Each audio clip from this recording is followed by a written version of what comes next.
Welcome. Today we're going to talk about my YouTube video process for you because a couple people have asked me about it. Before we do that, a few ways to support the channel. Become a member, curtismchale.ca/membership, or to take one of my courses, curtismchale.ca/education. Buckle up, let's talk about YouTube video workflows. Now everything starts in Obsidian. It starts in my writing Kanban board where I come up with ideas, where I start to research ideas, where I just, kind of churn away on them for a while until they get into one of the columns, specifically the column 4. And I forgot to look this up, so I'm going to have to edit this. I go specifically into the column for scheduled. So when I think an idea is ready to go, then I will move it into the scheduled column of my Obsidian Kanban board so that I can be ready to do it. So this YouTube video one is currently sitting in the scheduled, and I'm noticing as I look at it, I should have actually had it over in the record one. So it's now back in the record one because I should be recording it. Usually I only have 3 in the recording area at a time because I usually record 3 videos on a Friday, and then I edit them over the weekend, get them all ready, and have them all ready to go by Monday, and they actually go a week from that day. Right now I'm moving, as you can see from the boxes. So I'm actually recording a whole bunch of extra videos so I can have them all edited, and then I can break down the recording gear in my office and not need to worry about it for a few weeks while I move. Once I've recorded a video, I move it from my recording Kanban box into the publish one, so then it's ready to be published or ready to work on the publishing aspect of it. Now for recording, I use a Canon 90D, which is what I'm looking at, and I use a Rode Video Micro, which is just out of frame here. These are pretty good for me. I certainly find them more than adequate. I think the video quality is good enough for the channel. For now, I did find that I had to get a fairly heavy shielded cable because I occasionally have the ham radio guy behind me interfere with my recording. So hopefully when I move, this is no longer an issue, but it is an issue sometimes now, even with my heavily shielded cable. I'd love to be able to upgrade my audio setup a little bit to not ever have those problems, but at this point, just can't quite do it. Now for recording on the software end for capturing, I've been using 2 pieces of software for a year now.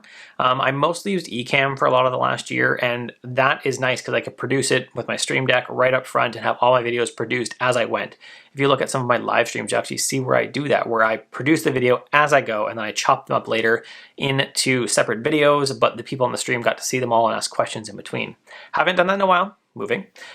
The other piece of software I'll use is ScreenFlow, and one of the things I love about ScreenFlow is it can record all of my sources at once. So if I have an overhead camera, it can record that full quality. If I have a camera right in front of me, it'll record that full quality. It'll record my screen full quality. It will record my iPad full quality at the same time. And that means that later on, I can render each stream out, usually with the same audio track, into its own individual video file, and then I can bring it into Final Cut Pro later for editing, and I can adjust my cuts. That is not something that Ecamm does, unfortunately. Ecamm, once it's ready, it's baked into video, you're done. That's all you get. So unfortunately, it doesn't do that, and that's my biggest fault with Ecamm. Otherwise, I really like Ecamm. But ScreenFlow lets me render out individual video tracks so that I can edit later, which is nice. My big goal ultimately would be to have an A10 Mini Pro ISO, you need the ISO versions, and it will actually record to an external hard drive with all the cuts in XML format that Final Cut Pro can read. So it could actually later on adjust the cuts for you. Don't have that yet because it requires a camera revamp on at least my overhead camera, which I use my iPhone for, but I would need to revamp that, and I don't have that because I need to have another Canon or something with an HDMI output. Now for editing, almost every the time I've used LumaFusion, and it has been great. But lately I've been trying to up my video editing game a bit, and that has meant that LumaFusion is a lot of work to make some of these transitions, some of the things you see happen nicely, whereas a transition like this, I just bought online for Final Cut, and it was good to go. Didn't have to work out how to piece it together and spend an hour making a transition like I would have had to do in LumaFusion to get anything possibly resembling this, and it would never have looked as nice as that. So I've been using Final Cut. Some of the issues with Final Cut is it's far slower on render. That's the files it deals with, the cache files are huge. I actually go into Final Cut all the time, modify the project settings, save the cache file external from the library so I can delete this will probably have a 90 gigabyte cache file on me. So even though I have an M1 Air and an M1 iPad, in theory they should be the same power, LumaFusion renders far, far faster. That is a downside.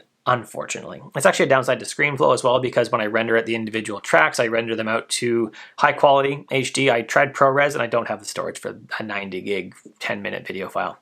So I render them out to a high quality HD format, 4K format, and that's okay for me, but it still takes a while to get ScreenFlow to batch process, all the videos that, even for this, it'll take quite a while to render this. It'll be what, an 8 or 10 minute video. It'll probably take 15 minutes to render this video out to a file that I can then work with in Final Cut. And then Final Cut, once I'm done all the editing, will take, I don't know, another 10 minutes to render it again. Final step in the process is publishing. For publishing, I use Canva to produce my images, and then I actually run them through Affinity Photo. Affinity Photo just shrinks it down, good for websites, gives you a bit more control than Canva provides, but I'm not a designer. I'm okay, and Canva just gives me some templates that I use. Sometimes I go into the template, delete almost everything, and then come up with my own thing out of it, just use them as a color palette. Canva's great. Then I publish my site on WordPress. The membership stuff runs on WooCommerce and my own membership plugin called Easy Restricted Content for WooCommerce.